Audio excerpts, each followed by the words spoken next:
Sa ngayon po ay patuloy pa rin na habagat ang umiiral po dito sa ating bansa, lalo na sa kanluran ng Luzon na hinahatak pa rin ng papalakas ng bagyong Krosa at ang lumalakas na ulit na dating bagyong Emong. Ang habagat ay patuloy pa rin ang pag-iral niyan full week this week at sa ating long range forecast ay wala pa rin naman pong bagyo na namamataan na tatawid po dito sa ating kalupaan hanggang po sa susunod na 2 linggo. At sa lagay ng ating panahon, ngayong madaling araw ay maayos naman po ang panahon sa malaking bahagi ng bansa pero dahil sa habagat ay may mga isolated rain sa may Ilocos Region, Cordillera, Central Luzon, lalo sa Kanluran, Metro Manila, Occidental Mindoro, Aklan at Tawi-Tawi. At mamaya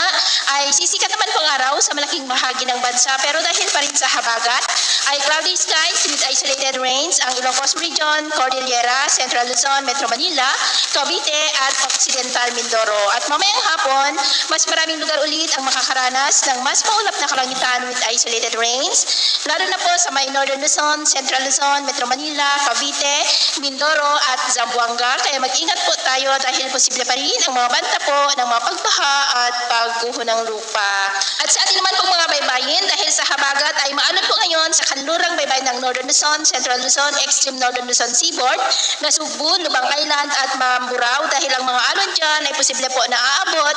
hanggang po sa 1.8 to 3.5 meters height. Kaya hanggat maaari po ay iwasan na muna natin ang papalaot dyan sa mga may kulay pula para mas makaiwas sa mga sakunang pangkaragatan.